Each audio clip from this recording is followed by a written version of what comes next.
stories of how we're doing that. I think especially it's important in our kind of polarized times that we're living in, when peace and justice is a word that could be is like a term that could be politicized, and like love of neighbor could be like a leftist idea. um, that's crazy. Yeah, Um, my we beloved.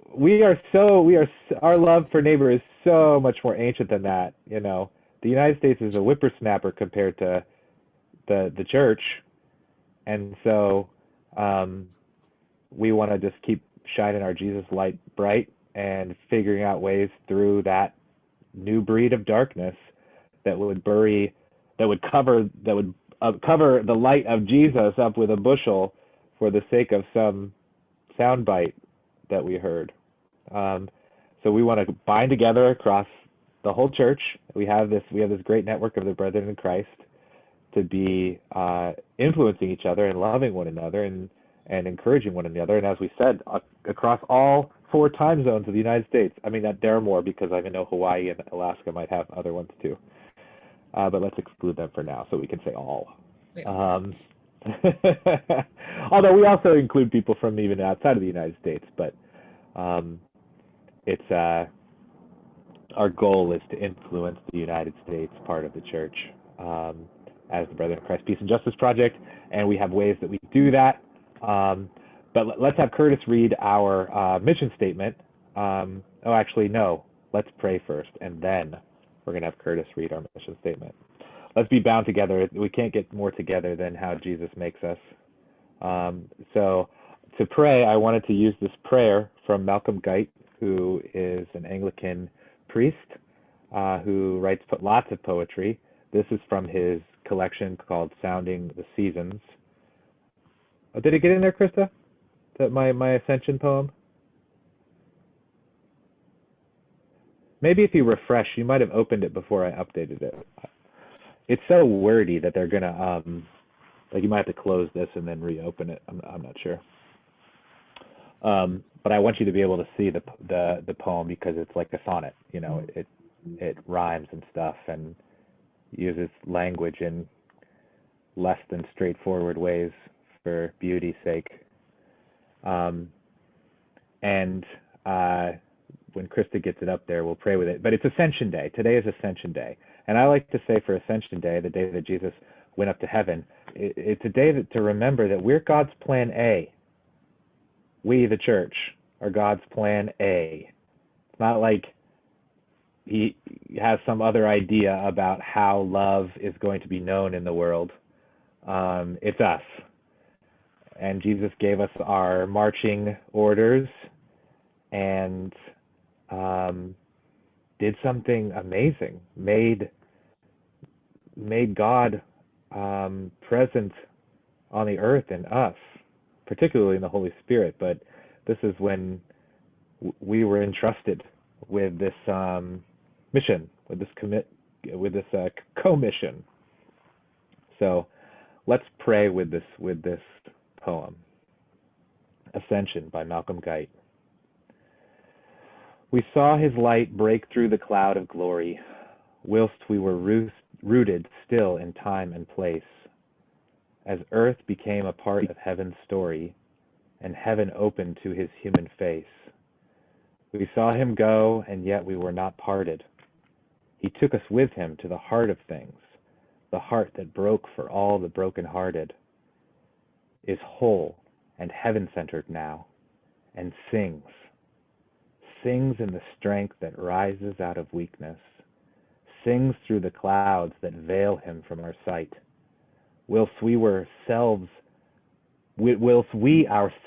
become his clouds of witness, and sing the waning darkness into light, his light in us and ours in him concealed, which all creation waits to see revealed. Pray with me.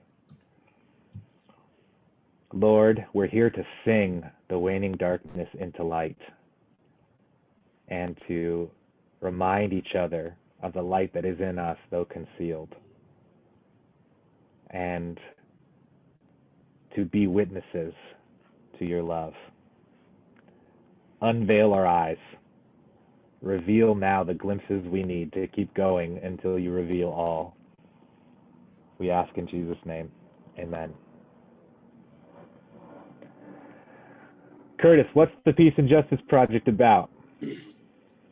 So the Peace and Justice Project is peace, compassion, and simple living in the name of Christ. Peace and Justice Project is a grassroots movement of individuals and congregations affiliated with the Brethren in Christ Church in the U.S., which seeks to follow the call of God to pursue peace and justice. Our purpose is to foster a culture of peacemaking and service in the church by pursuing peace, serving compassionately, and living simply, and by encouraging ethnic, cultural, and racial diversity.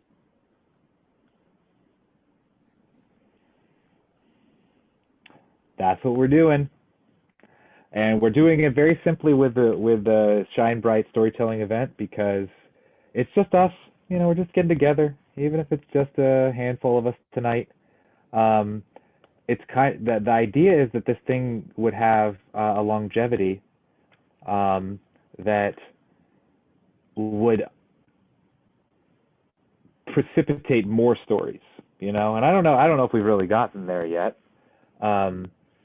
But one of the things I think that we might not be good at in our historic Anabaptism is kind of fluffing our chest out a little bit and saying, hey, Jesus is great. Look what he did in me. It's the in me part that's kind of tricky. But we're shining bright. We're not letting our light get blown out. And we know that our stories have an impact. So thank you so much, Denise and Julie, for agreeing to tell some stories today. I'm going to tell a story too. And the plan is that it encourages us to, you know, keep the gears moving. What could we do next? Or what have we done that we can remember and stand upon when there's that moment of despair, when we don't think anything matters, which we all face. All of us who work for justice run up against the system so often that it's easy to despair. And so we need each other for that as well. So let's tell some stories. Denise is here from New Mexico. She does lots of cool stuff. She works with homeless people. She's connected to the Brethren in Christ World Missions. But I don't think everything she does is necessarily through that. I don't even know how it all works for you, Denise, but you might tell us that. But we're mostly interested in your personal stories of transformation that you've seen, and you'll get us kicked off with some stories, and then Julie will tell us her story, and then I'll tell mine, and then maybe other people will join in too. Well, I am Denise, and I do want to give you just a little bit of background before I get to the actual story part, just so you can kind of get a context of where things are at. It's interesting that you brought up that not everything's under Brethren in Christ World Missions, because I was a little bit leery to talk about the homeless because unfortunately it's not something that Brethren in Christ World Missions has been behind. So the work that I do here, I think it's important to note that the work that I do here among the homeless is not supported or funded or anything else by Brethren in Christ World Missions. However, it is completely funded by two churches out of Kansas, my home church and then Crossroads Church too, because they see the value in it, and they know not only the passion I have for it, but they see the necessity of it, that maybe Brethren in Christ World Missions hasn't seen that yet. And so I think it is important to note that when I'm talking about this is not part of my ministry agreement with Brethren in Christ World Missions, but it is something that I do spend a lot of time on. Most of my stuff with Brethren in Christ World Missions has to do with helping people finish high school. I pastor a church here that very much overlaps with the homeless now. And so just to give you an idea of where I live, I do live in the Four Corners. Farmington is what's considered a border reservation city. You can go a mile outside of town and be on the reservation, but the city itself is not on the reservation. And so demographically, Farmington is about 40% Navajo, about 25% Hispanic, and then the rest is just kind of a mix of Anglo and other races. So it's always interesting when people visit here, white people are definitely the minority. So you definitely don't see as many white. Why doesn't this fast forward? I'm sorry, what? Sorry. Oh, I think that was Joseph. He meant to be muted. Sorry. And also, Farmington is a very, very rough city. We're only about 48,000 people, so it's not particularly large. It's very violent per capita. We're one of the most violent cities in the United States. The Wall Street Journal says we are the very worst city in the United States to raise your children. So there are a lot of difficult things here. It's not an easy place to live. It's absolutely beautiful. And there's so much culture here, but there are problems. And for a city our size, we have an extreme amount of people living on the streets. Of the people living on the street, 95% of them are Navajo. And so a city, like I come from Salina, Kansas, which is about the same size. They may have like 20, 30 homeless people. We have hundreds. And we don't have programs and services that really help them. And so it's very, very difficult here. And they are marginalized and discriminated against. And there's so much violence against them in words, and just how they're treated in general. The police department, and please don't think I'm anti-police. I'm not at all. That's not my point in saying this, but they have a lot of difficulties with law enforcement here, and the city and the city government in general. They've worked very hard over the years to try to minimize or reduce their numbers to get them out of certain places. So many of our parks, you can only be in by permit, but that rule only applies if you're a street person. If I went to the park, they would let me stay there without a permit. But they did that so they can't be in the parks. And they're tearing down buildings that they sleep in, cutting down areas where they camp. I mean, it's been pretty extreme. And it's tough because I know it makes the city look bad. That's not how we should treat people. They're people. And oftentimes they're just not treated as people. And law enforcement is very, very bad at constantly citing the homeless for jaywalking, for trespassing, for all of that, knowing full well that when they give them that citation, they are not going to be able to pay it. They're not going to be able to show up for court. Like the city court is like literally on top of a mesa. And so like you can't walk there.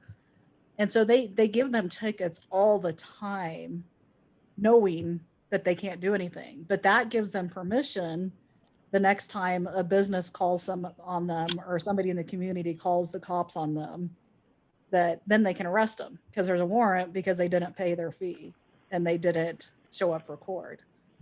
And so then they get thrown in jail and they can't make bail. They can't. And so it's just this cycle. So they're constantly putting the homeless people in jail, and it's not fair, and it solves nothing at all. And so, as I was saying, about 95% are Navajo. Drugs and alcohol are the main reason for that. In general, the Navajo Nation, like most Native American tribes in the United States, has a huge, huge problem with drugs and alcohol. And unlike a typical community that has homeless people, we always say, and we, and I say the people like involved in my ministry that reach out to the homeless, we actually don't call them homeless. We call them our street friends, or we call them the community. We just think that's important that our focus, their title not be that they don't have a home, because many of them do have, homes on the reservation, but because of alcohol and drugs, they're not allowed to be there at all. And so families just drop them off in town. And so they live on the streets for a long time. And so I want to share a story about some brothers. Let me see if I can pull this up. Sorry, bear with me.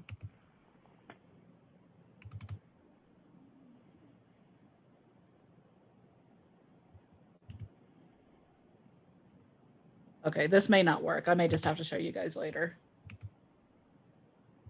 because it's going to take too long to do each one. This is John. In a minute, I'll show you a picture of his brother, Ambrose. John is definitely an alcoholic. He drinks a lot. But I actually met John about 9 years ago.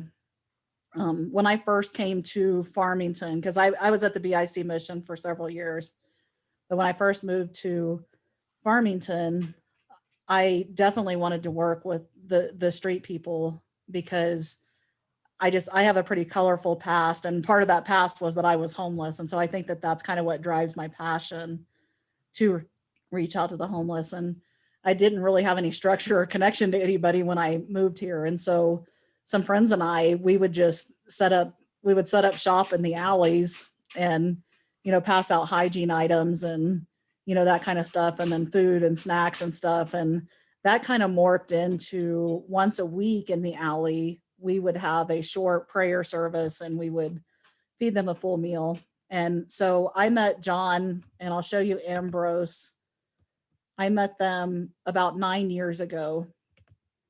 And this is not working. Jeez. Sorry. Okay, I'm bad at this.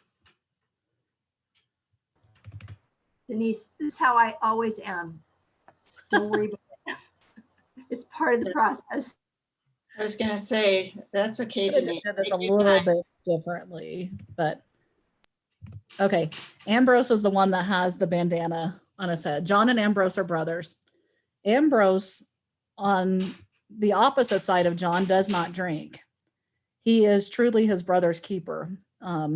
He defends him from the violence that many of them get beat up. Several have been beat to death. They die of exposure and stuff. And so Ambrose is very, very good at keeping his brother in line and out of trouble. And so I met both of them 9 years ago. And at first they were pretty leery, me being an Anglo person, or a Belagana, as we're called. It took a while. I would say probably a year before they started warming up to me. But we became very, very good friends. And 4 years ago, I had delivered a sermon at a church that was actually having a homeless service. So I did that for a while before the pandemic hit. And I had shared my testimony and gave kind of a sermon, and John and Ambrose both gave their lives to Jesus that day. And so that was 4 years ago. And John still struggles. He still drinks. But he's always willing to sit and listen and to learn.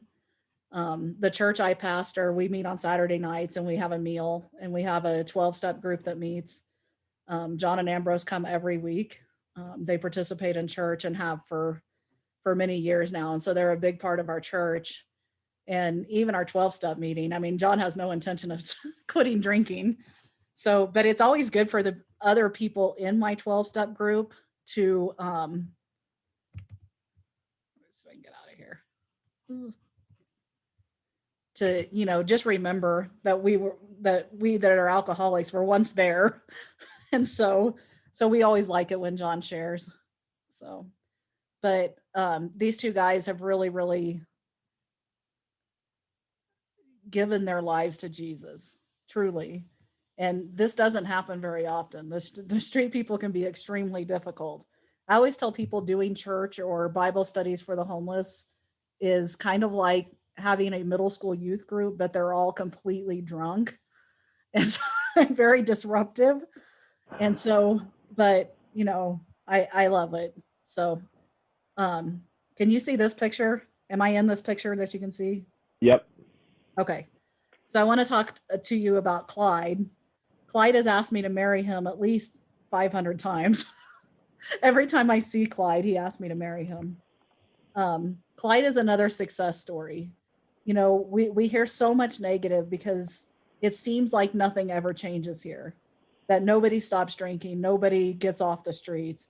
And unlike John and Ambrose, they choose to live on the streets. They're very good at it. They like that camping, nomadic lifestyle. I mean, they do odd jobs. It's not like they won't do anything to earn their keep, but they don't panhandle or ask people for money.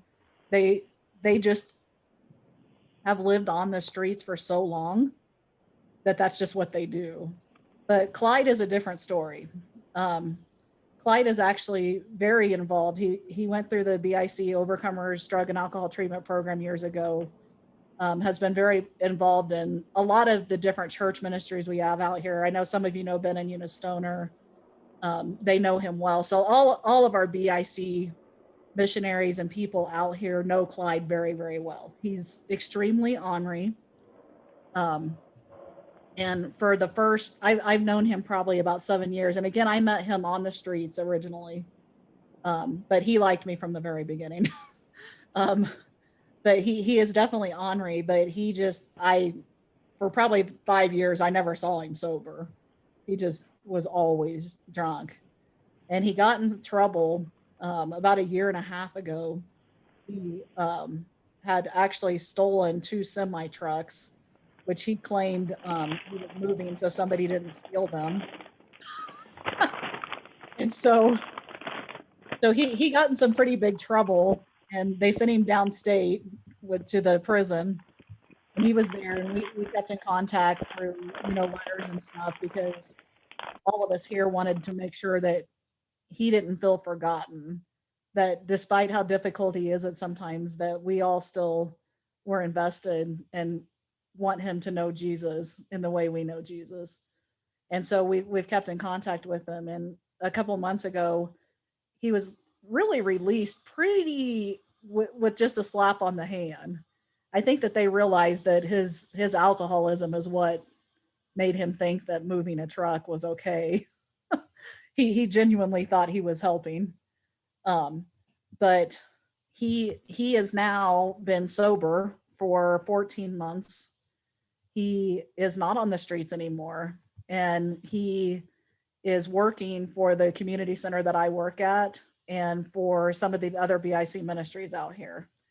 And so he's making his living that way, and he's working so hard, and he has definitely surrendered his life to Jesus. And so it's just absolutely amazing to see someone that everyone else had given up on. I mean, the cops, the court, everyone had given up on him, and to see him thriving. But it's still difficult, because he told me the other day, he's like, Denise, he goes, the cops are like on me all the time, and the parole people, he goes, they want me to mess up, because if he gets in trouble, he has to serve 8 more years. He has to serve the rest of his sentence.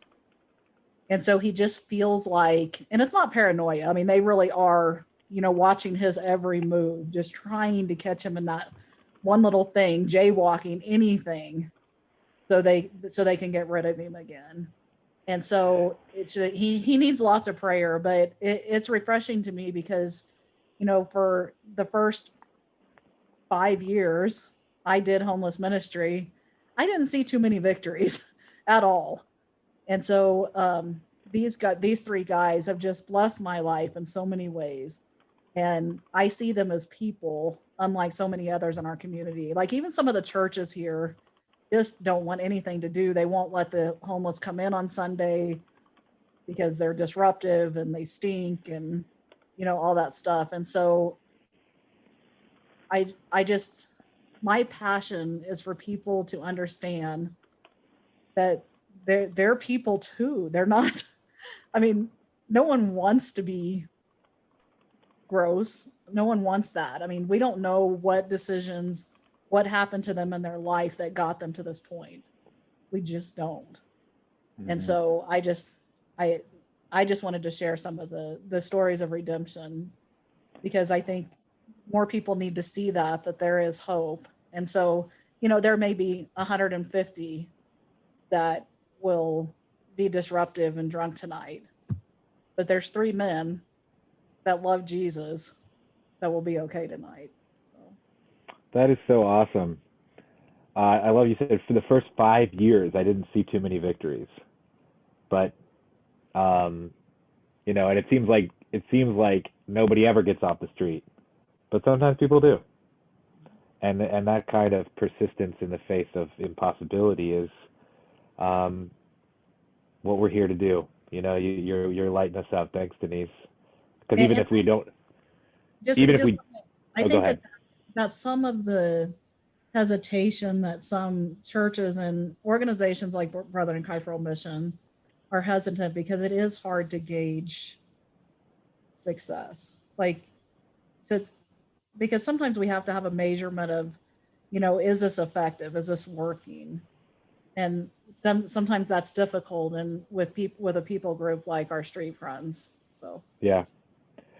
Well, and I think I see in some of your storytelling, just like in your heart, that like Ambrose is a victory. No, not Ambrose. What's John? Yeah. John? Clyde is the last guy. Clyde. No, but what was Ambrose's brother's name?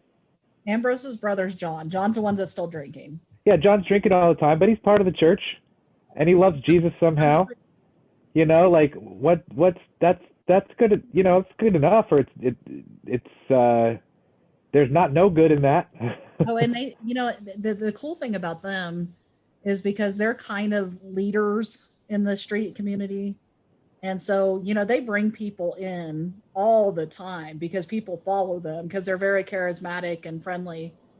But the only frustrating thing about them is they have just latched on to me. Like I said, they didn't like me at first because I was white. But now when I'm gone, I left for regional conference in March. They won't come to church if I'm not there. And so I'm still trying to figure out how to motivate them that they can come to church without me. And so they don't come when I'm not here. So. Yeah. Well, why don't you stop sharing your screen and we'll get Julie up here. Or Krista might be able to help you stop. And Julie's going to tell us a totally different kind of story. That's what I love about it. Let's hear from Julie now. Thank you so much, Denise. Yeah, so I'm a part of Madison Street Church in Riverside, California. And the people of Mad Street have long cared about the environment.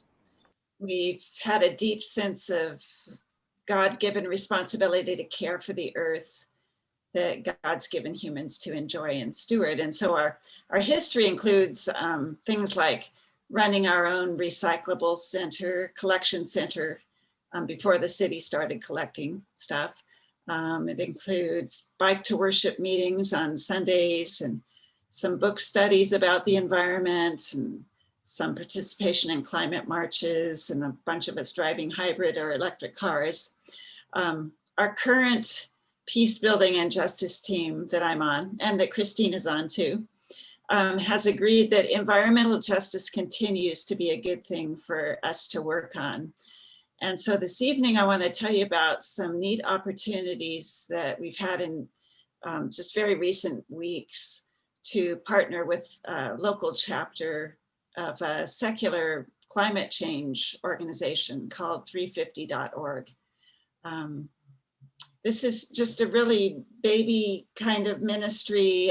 It's mainly so far in the last month been me kind of getting my foot in the door. And I look forward to working more with 350.org. How many of you have heard of 350.org? Anybody? Okay, it's an international movement of ordinary people working to end the age of fossil fuels and to build a world of community-led renewable energy for everybody. So it's a secular environmental activists organization, and there's a chapter called 350 Riverside where I live. So a handful of Mad Streeters started going to 350 Riverside meetings a few years ago. And we participated in a couple marches downtown. I think there was a book that we all read together. There wasn't a lot of strong leadership in the chapter of 350 in Riverside. And when COVID hit, things really went pretty silent with 350.org in Riverside. But as things have started to normalize a bit this spring, there's been more enthusiasm and leadership for it. And we've been invited to participate in environmental advocacy. So last month, we joined with a handful of 350 Riverside folks to influence environmental legislation in Riverside, where the city where we are. You're probably all aware that gas-powered appliances from heaters and stoves really contribute to greenhouse gas emissions and to pollution. Members of our local city council have been considering an ordinance that would improve air quality and help with health outcomes and save money and create new jobs by requiring electrification of all new buildings in the city, requiring construction of new buildings to be free of fossil fuels, and also incentivizing the construction of vehicle charging stations.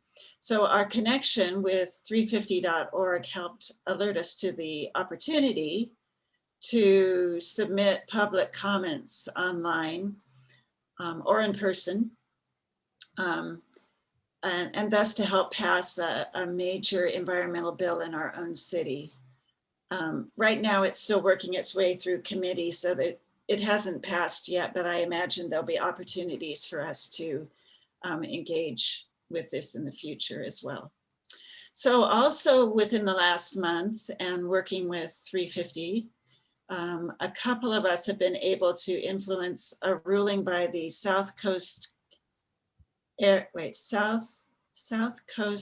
Quality Management District Board of Directors. This board exists to protect air quality and public health in Southern California.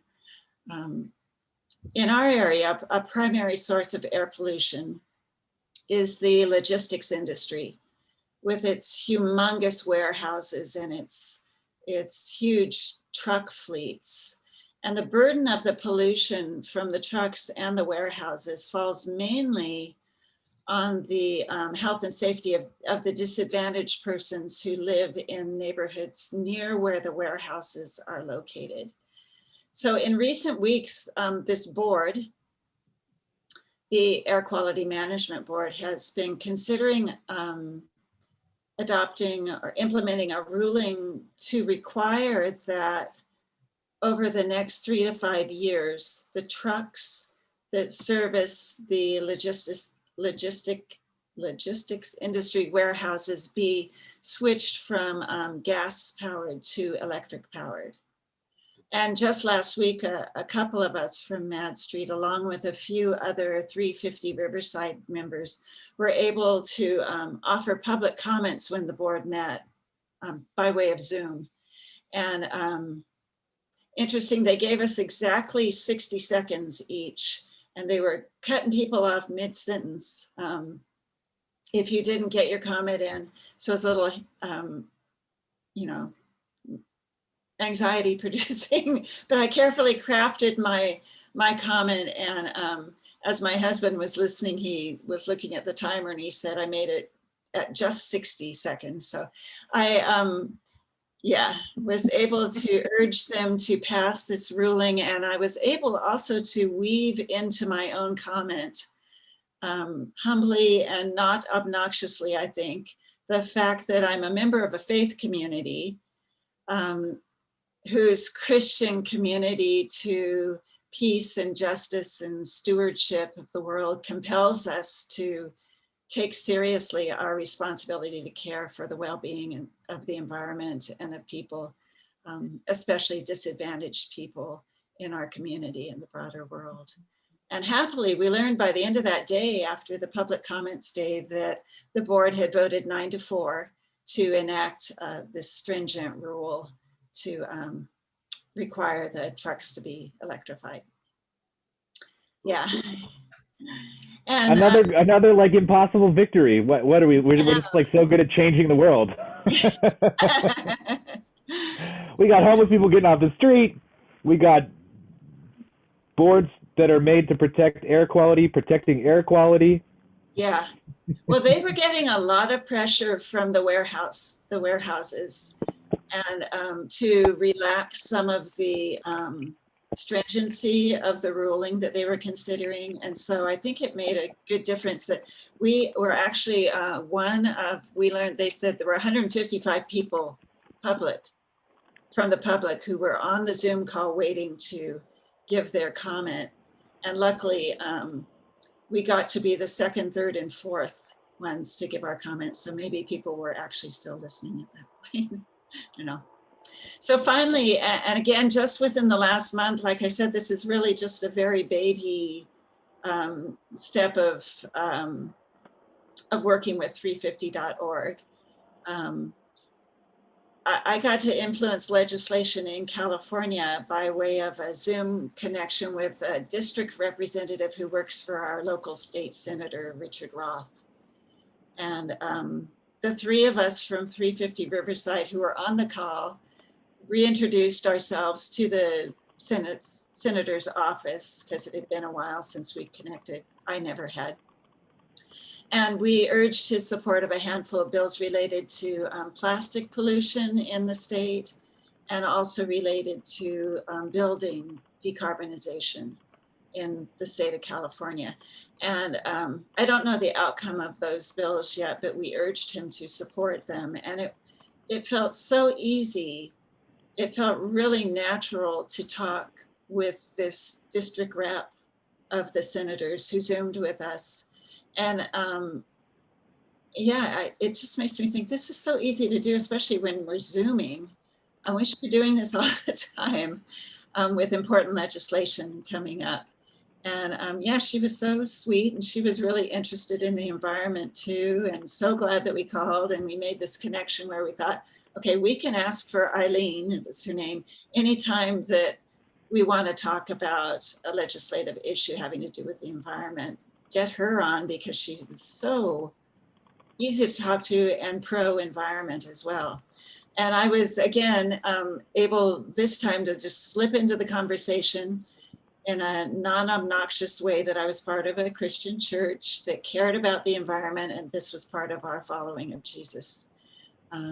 So anyway, 350.org in Riverside is looking forward to partnering with the senator and letting him know that his constituents care about the environment. So before I close, I just want to mention that I really strongly believe that when our churches work for environmental justice, they're not only working for a just world in general, you know, because it's usually the poor and the disadvantaged of the world who are suffering the most and are going to continue to suffer the most from climate change and environmental degradation. But also, when our churches work for environmental justice, they're helping to spread the gospel to a group of people who have long been wary of church involvement. And that group of people, I think, is scientists and people who see the world through scientific lenses, people who believe in science. I think there's been this false notion that for a thinking, rational person to consider being involved in a Christian church, to consider following this Jesus, in order for them to do that, he or she's got to check his brain at the door. These false notions are like, questions aren't welcome, or doubt is the opposite of faith, or scientific knowledge is opposed to spiritual truth. And I think that those false notions really run counter to Jesus's example of entertaining questions of anyone who was interested in what he had to say and what he was teaching. They really run counter to what we know about a loving God being open and welcoming to persons of all kinds. But I think also, unfortunately, these false notions have been exemplified by the words and actions of conservative evangelicals. So it's not surprising that they're in the cultural air and that people who believe in science are impacted by them. And I think prevented to some degree from being involved or thinking that they would be welcome in a Christian church.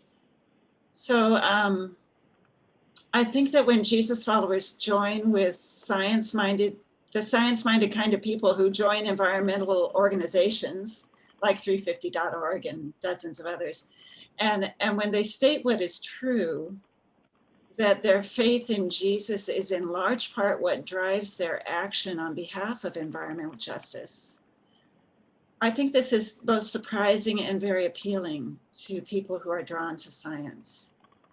It's a way of finding common ground with people, and it's a way, I think, of kind of cracking open the door just a bit for science-minded people to consider that following Jesus may not be as crazy as it often looks like from the outside. So anyway, I'm loving being a part of this baby, very beginning work. Chris, I'll talk more about it at the next Peace and Justice, Peace Building and Justice meeting. But yeah, it's fun. It's good. So there's my story. There's lots of 350.org chapters across the U.S., by the way. So there may be one in your area. Might look into it. Yeah, I'm looking up right now. It's world.350.org, and then you can look for your chapter. Yeah. It's all about local advocacy and local work. So they want the people of the community to be involved. And I think that as Jesus followers, we should be. Yeah, that's great. Thank you, Julie. Well, let me share a little bit about what's been going on in Pennsauken and Camden, New Jersey. There is a Philadelphia chapter. I just found it. That's exciting.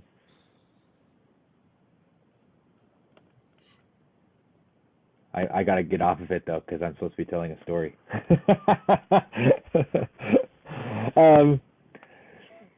So, y'all heard that there was this pandemic, right? Yeah. And there was food insecurity. How are people going to get to the grocery store? How are they gonna get fed? How can they even, like, food banks are all going to shut down? You know, you can't even go to the food bank. How's this all going to work? And people aren't working, and we don't know if the government's going to help us. You know, it was crazy in March and April of 2020. Like the world was falling down, and we didn't know what was going to happen. So we snapped into action because my friend Lauren and I both got the same email because I don't know why, we both had been involved in 350.org type stuff, you know, like somehow we were on this email distribution list where they were telling us about mutual aid, which is a rising idea in this pandemic time, but in general. Anabaptists know about mutual aid forever. My first car insurance was Mennonite Mutual Aid. And it's basically just organizing separately from big corporations and government institutions to take care of each other. And so we had these kind of radicals telling us about South Jersey Mutual Aid, and we were going to take care of each other and deliver food during the pandemic.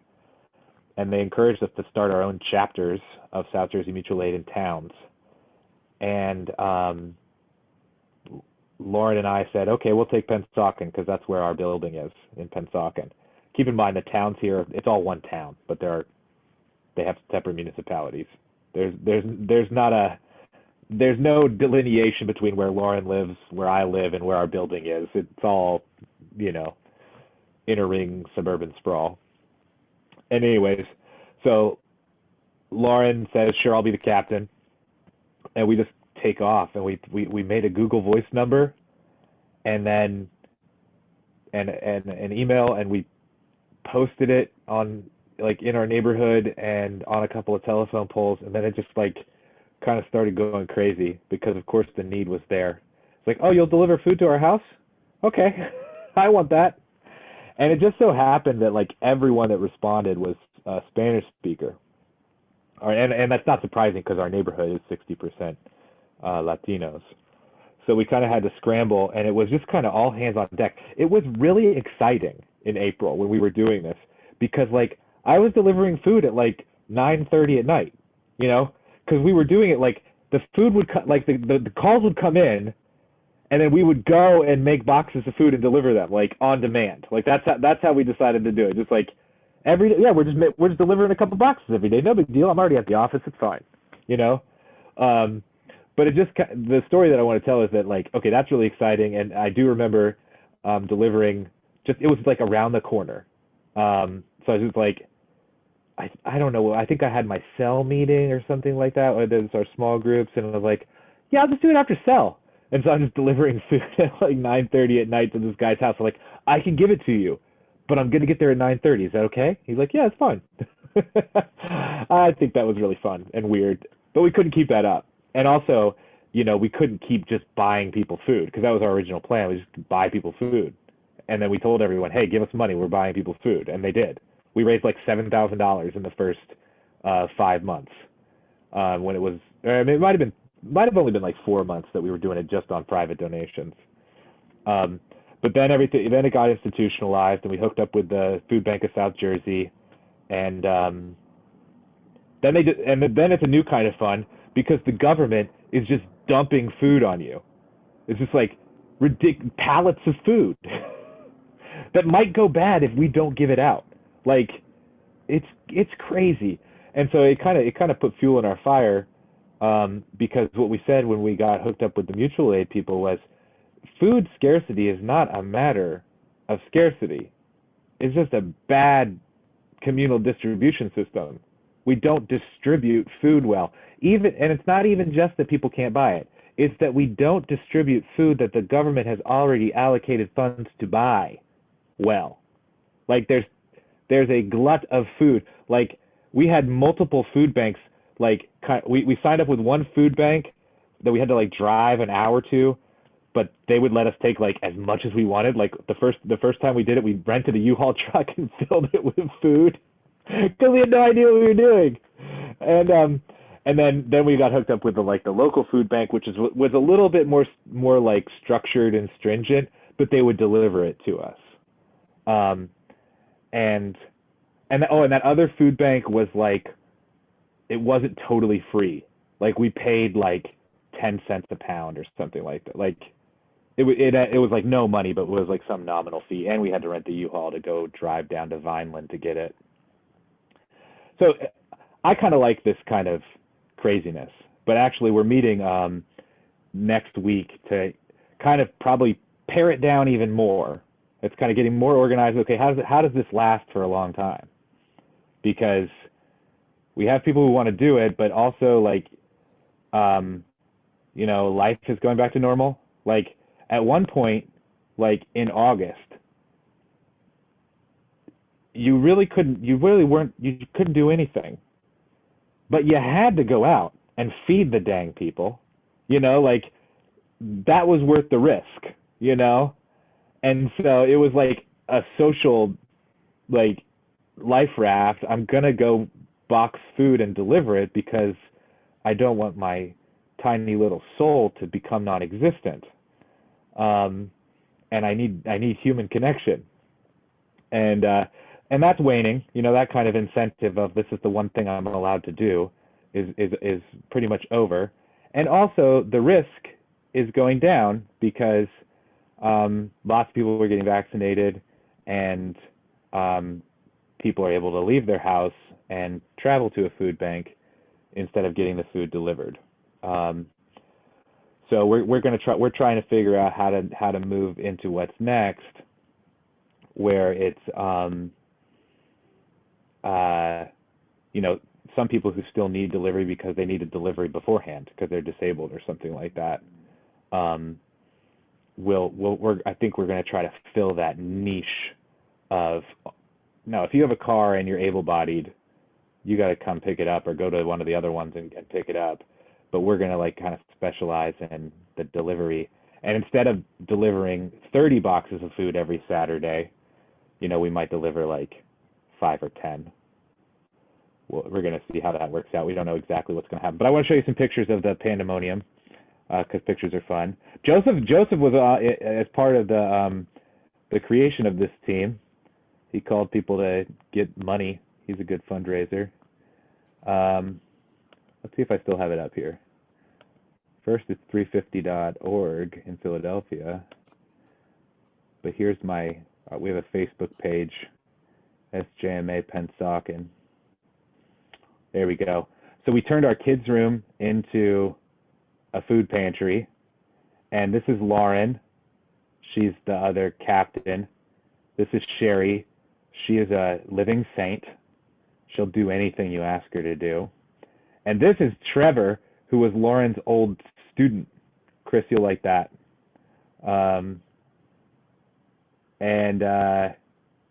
Yeah, that's fun. She's a high school teacher, chemistry, and how her student works with us. That's Kwatama. Oh, that was fun. We started with that one fridge that was in our kitchen, and then we just started collecting fridges. So now we have 3 fridges, and they're kind of like Frankensteins. They're great. And then we always need boxes. This is what it looks like. This is one of our meeting spaces, and we just spread out the boxes, and people start filling them up with food. And then the cars come, and we fill them all up, and people drive around the neighborhood. And it's so fun the way it just starts working. Like after you do it every week for forever, you know, and I don't even, like, when it first happened, like, I was instrumental in making it happen. Like, I was making all the phone calls. I was the only Spanish speaker on the team. I was delivering food, just like kind of being excited about helping people. Now I do almost nothing. And when I show up, it's like a well-oiled machine, and you get a piece of paper that someone has ordered in the order of the Google map that corresponds to your route, and it's a concentrated route, and it's ordered by like how much food will fit in your car. It's all it's just so finely tuned, and that now at this point, that's what I love about it, is how people put their back into this and make something. And even as we try to like kind of ramp it down so it could be a long-term thing, one last cool thing was we applied for a grant because we need the kids' room. Eventually, we're going to have kids in there, and we got a $5,000 grant to build a room in our building so that we could have a kids space. And the cool thing about it was something that I'd always wanted to do in the building anyway. We have this old firehouse that just half of it kind of looks like a trashy old firehouse still. And we renovated this. This thing should have happened when we first moved in 10 years ago. We like widened some doors and put in this, cut this room in half, which was this stupid room that didn't make any sense anyways. It was basically just a giant hallway. And now it's a food pantry for who knows how long, but it was really neat to get that money from the Jin Hao Foundation. That was fun. So what else? That we want to shine bright. I bet that Donna and Curtis and Joseph and Chris and Krista might have something to jump in on, or you can ask questions to either me, Julie, or Denise, and let's do a little more shining bright. We're not going to break into breakout rooms, obviously.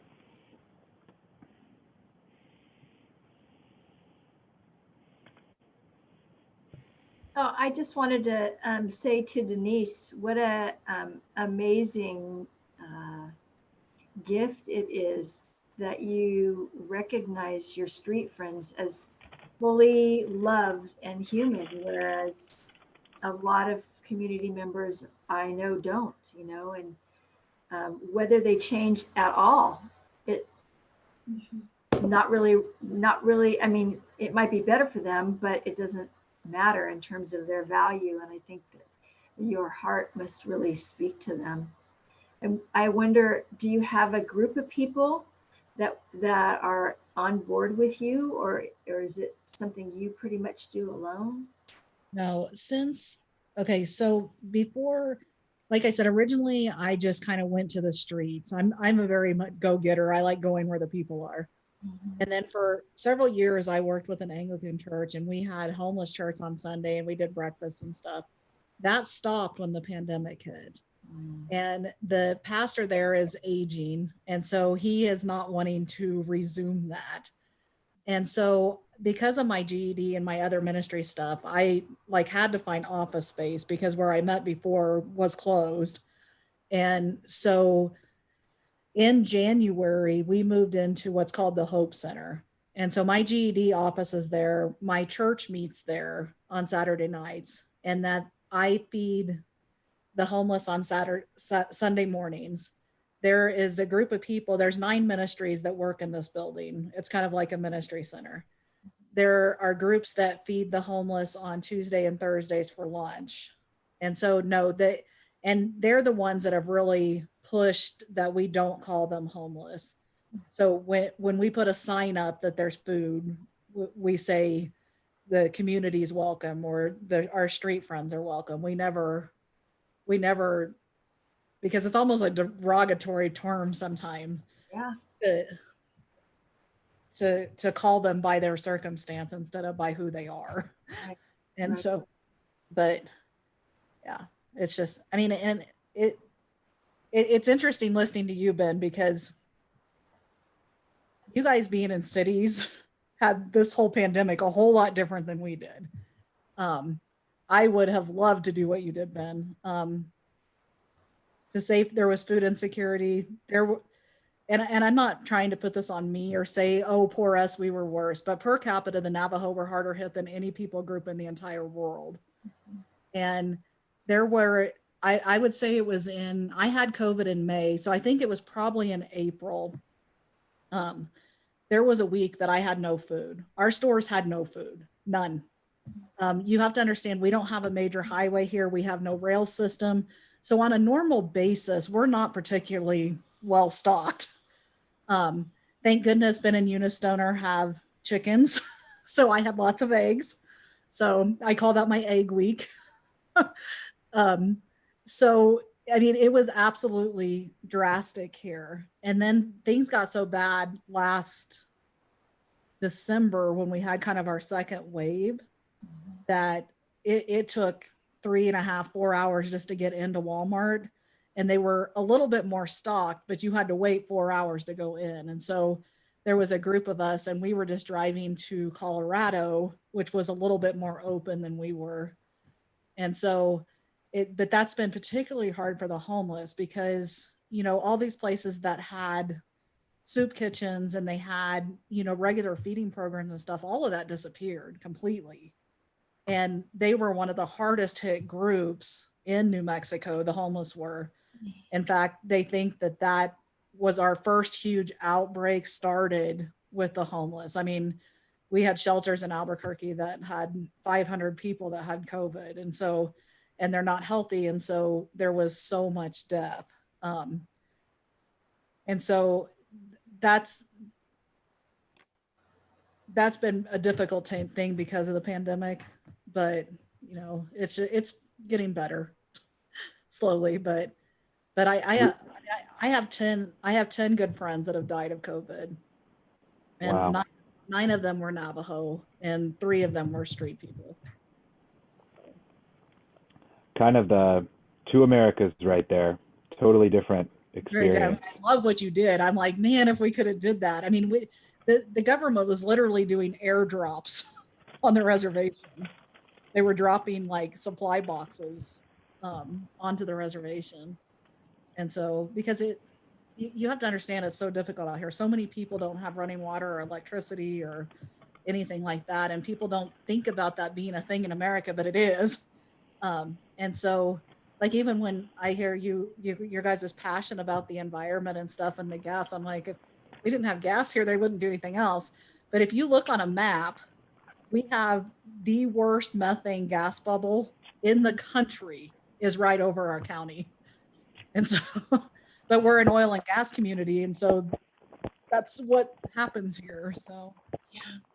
but so it was interesting to get your perspective from the environmental thing, because that's tough here. I mean, in the Yeah, extreme, I mean, the extreme poverty, nobody can afford electric cars or, you know, any of that. So Yeah, do people understandably. work in the oil and gas industry there? they do, but it's gotten so bad. I mean, you know, everything is bad as far as unemployment and stuff goes, but because, and I'm not getting into politics or saying one way or was better than the other, but when Biden became president and, you know, a lot of that oil and gas stuff, there was more regulations and stuff.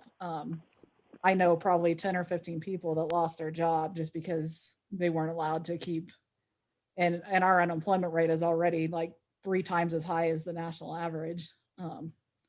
Which, I mean, that's part of the whole, you know, this is the worst place in the country to live. Because there's not jobs. So Yeah, we really have to reimagine kind of very radically, you know, and but then there's never enough political will to do the kind of major overhaul of the entire economy that is necessary. And we're just going to grind people up in the process. well, So and we you know, feel it's really easy to feel stuck. and the hard thing is, you know, with programs that are supposed to help, like the disadvantage is there's such a poverty mindset here that, you know, there's really a lack of education on when you do receive help, when you do receive a stimulus, how best to use that. Because when you're in a poverty mindset, you don't think about providing for your family. You don't think about saving for the future. You think about, oh, I'm hurting, so I'm going to buy a 70-inch screen TV that I have to have a generator to watch. And it's, I mean, it's just, but that's just part of the poverty mindset. And so that's a hard thing to kind of re-educate people.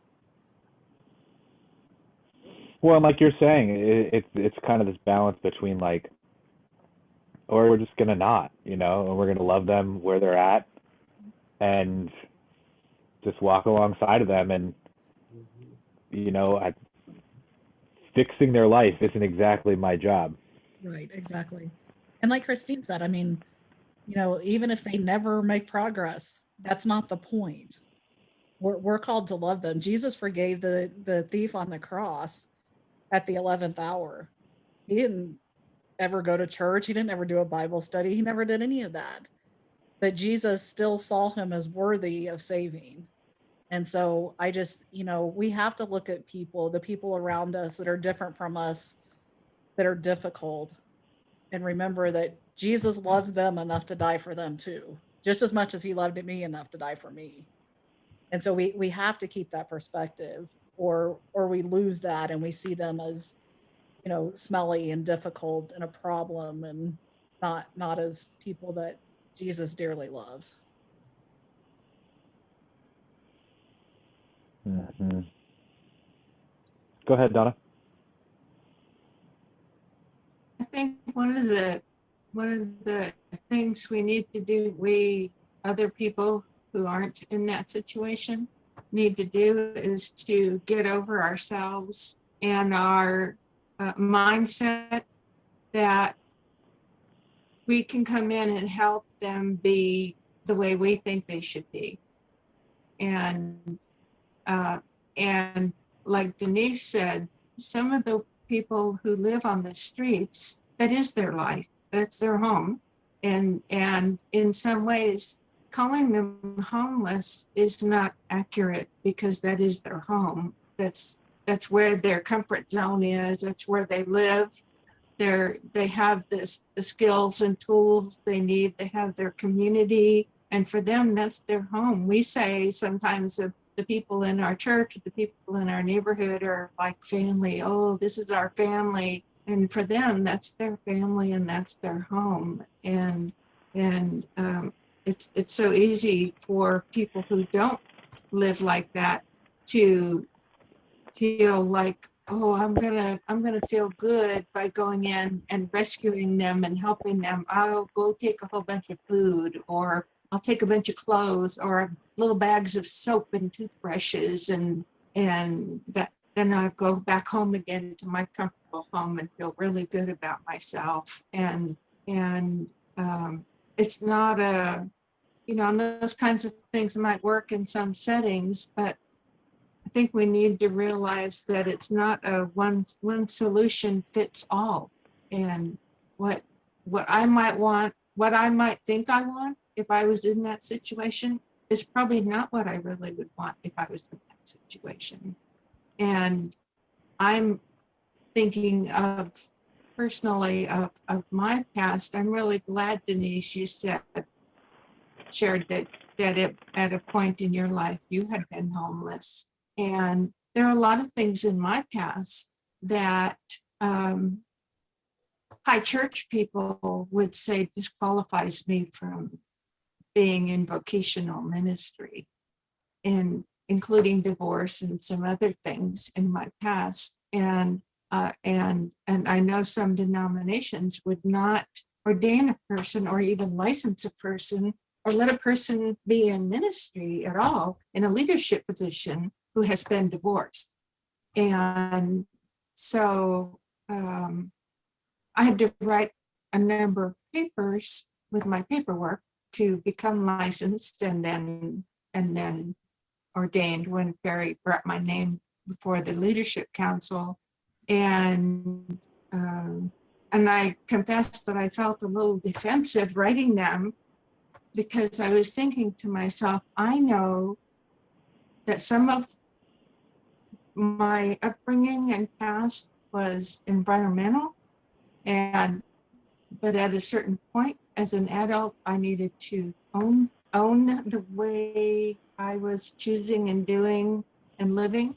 And I know that Jesus forgave me of the things that I chose that were wrong. And so I hoped, for me, I was kind of testing the brethren in Christ, upper level people, when I wrote those papers, because I thought, all right, are you going to put your money where your mouth is and show that you believe what you preach, what we say we believe, that God has forgiven you and it's as far as the east is from the west? Or are you going to hold those things against me? And I was grateful that they did not.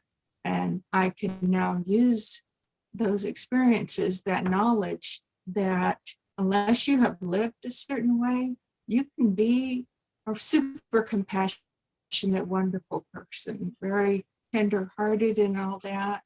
But unless you've lived certain things, you don't really know what it's like to have to live a certain way and endure certain kinds of things, including abuse and all kinds of stuff. So I'm so proud of you, Denise, and grateful for your ability to stick with it when you don't see success for 5 years. What seems like success in the worldly terms, but you were having success that you just couldn't tell. Jesus was at work. That's the important thing.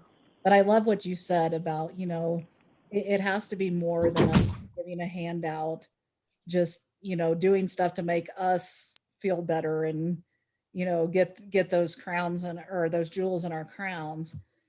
Because that's one thing that I find so important is not just giving a handout, but building relationships. And that's what I was able to do with those men. And did they come to Christ right away? No. I mean, it sometimes takes time. And so, but it takes getting out of your comfort zone and like you said, realizing that we don't know their backstory, we don't know where they came from, we don't know anything about any of that. But that we don't have to know. We have to know Yeah. that Jesus loves them, so we should too. Yeah. Sometimes I wish that the kingdom of God weren't like yeast, and it was more like some business plan or something like that. But Ben, it's slow and steady. Yes. what are, we're talking about relationship building, and I'm wondering what some of the challenges have been with your food distribution program and building relationships, or how's that going? Yeah, I mean, we're really committed to trying for it to be mutual aid, so that's not a handout, and that it's so we kind of built in that you don't like sign up to be on our rolls. You know, you always have to call and ask. You know, because we're assuming that you might figure it out, and this is a temporary situation, so you might not need food every 2 weeks. It's not. There's no automatic delivery. The most relationships have been achieved in, I think, in getting people on the team, because it's a big operation. You know, there's like 30 to 40 people that make it happen in any given month, and some of those people are from the community. We wish there were more, though. We wish there were more people that call us for the food, that also then come help and pack the boxes. But we haven't been able to figure that out. We've put it out there a couple of times. One thing is that all of our conversation is via phone and in Spanish, and most of those 40 people are not Spanish speakers. So, yeah, that's the trick. We actually have some hope that in getting some people to come to our space to pick up food, there might be more opportunity. So that's one of the reasons we're thinking about kind of shifting it a little bit. I had a situation not too long ago with our feeding ministry, and there's one family that we have helped more than some people think we should, and they have 5 children. So because they have 5 children, they're more likely to get more help still. So what I decided on the last time we helped them with food was, I had just heard about a disabled woman that was being sent home from rehab, and she was going to have a short period of time before different services were going to kick in to help her at home. She was going to have a gap in there. And I thought, what a great opportunity for this family. And I mostly have contact with the dad more than the mother, which is very unusual. But so this dad and his kids were going to, how did I do that? I think I called them and I said, we have food for you, and no one's available to bring it. So we'll need you to come to the church to pick it up when you can. And by the way, there's this lady who lives the next town over, basically, in the low-income housing units, just getting home, disabled. And she needs food too. And I'm wondering, would you mind taking some food over to her also? I kind of did it on purpose to make them serve in the way they've been served. And so he got 2 of his boys to go with him, and they took food to the lady, and I contacted her, and then I had them in contact with each other, and I told her, when he comes, don't be scared. There's a man that's going to come to your door. Should they knock? Do you leave the door open? How do you want to do this? And so she left the door unlocked for them, because it would take her forever to get to the door, because she's not used to getting around on her own yet. Anyway, so he and his 2 boys went there with food for her, and they took it in and put it in the kitchen for her and put it away. And I think they I'm remembering correctly, this was a few months ago. I think they prepared something for her to eat and talked with her just a little bit. And he didn't really like doing it, but it was really good for him to do that, and it was really good for his kids to see that too. And she was very appreciative, extremely appreciative. And she told me later that they were extremely polite, very nice and helpful and solicitous. And I have to say, I have to confess, I'm sorry, I was proud of that, how that all turned out. I do believe that, it's possible that God arranged for her to have that need right at that time. So maybe that happened too. I don't know. But I you try were the not to put matchmaker, too much Donna. on God that I'm not sure. That's Well, awesome. It worked out. I'm glad you were it the worked out. matchmaker. I love that you said that you did it kind of on purpose, because that seems like a very prudent, good thing to do. And this has Yeah. been a very good thing to do too. It's time for us to be done. Let's just quickly flash up our what's coming up next. We're going to take off for July. It's summertime. We'll spin this thing back up in September and do a shine bright then, and maybe get the word out and get a few more people here. I think everyone on this here is part of the Facebook group and part of the mailing list, so that's fine. I wasn't today. I actually didn't know there was a Facebook group, because had I known before, there would have been a lot of people here tonight, because they would have came because they knew I was talking. I mean, not to brag, but they would have. I didn't even know about the Facebook group till today. Well, I put you on the Facebook. I think I announced that you were going there on the Facebook group, but I wish that they had seen it better. Yeah, I didn't join till today. Yeah, and there are usually a lot more people. We usually have 20 to 30. We've had other duds though. It's okay. You're not the only one. Remember Johnny's when I messed up the Zoom link? Anyway, Curtis, tell us about, we are looking for new leadership team members as well. If you know anyone that might like to do this work and help us promote events like this, and the ones that Curtis are going to talk about, let us know about them. So, most of you know Sibona Guzlang-Lube. She's also on our leadership team. And we know her because of introducing, and leading our prayer times, but she is a significant authority working on climate justice, especially from a global South perspective. She's from Zimbabwe, and so she has that perspective, but she's here in the States right now. And so one of her visions is to be able to do a significant event at Messiah University, and to connect with, has connected with a number of the other Anabaptist schools, Mennonite schools, but she has not, and she is BIC from Zimbabwe. But anyway, things are looking good. I've had some good contacts and recommendations of people who want to help organize something. We don't have anything organized yet, but hopefully in the fall that we will do something. And I think that one of the things that you had mentioned in our last team meeting, Ben, we don't just want to organize an event.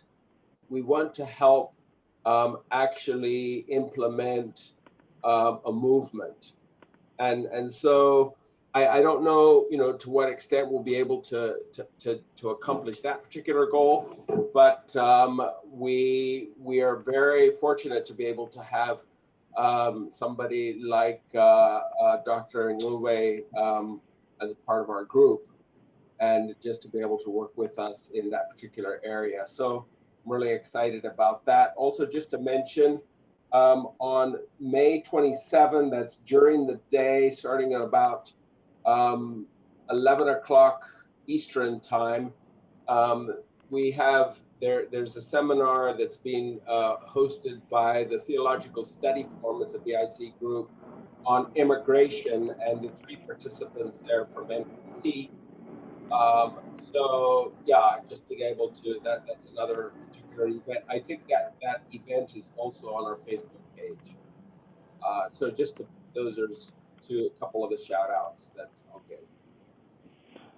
We need to get that again on the Facebook page. I think it was too long ago that it was up there, so we'll add it as well. Okay, yeah, it's in 2 weeks now. So yeah, 2 weeks from today. It's the Theological Study Forum, and you can sign up with Bob Verno, and there's even some reading material. He just emailed me, actually. All right, so like I said, next one is at 8:30 Eastern on September 9th, the second Thursday. We're kind of doing these every other month, except we're going to take off July. So let's keep shining bright.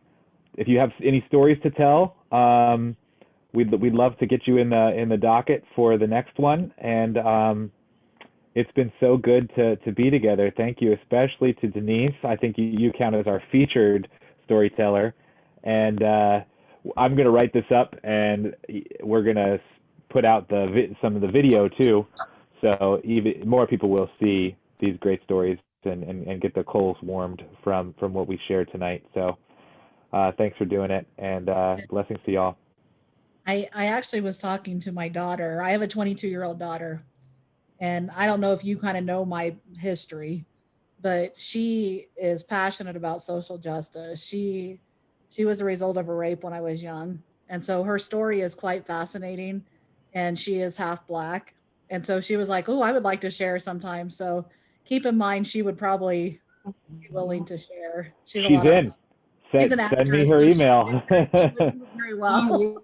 Yeah. Yeah. Say again, Denise? I'm sorry, what? What did you say? I missed the last thing you said. I said she's an actress, so she will be very dramatic about storytelling. That's what we like. Yeah, we want to. These stories are impactful. Yeah. You're not too bad of a storyteller yourself. Denise, what is your daughter's name? It's Mahaley, but she goes by Haley. Okay.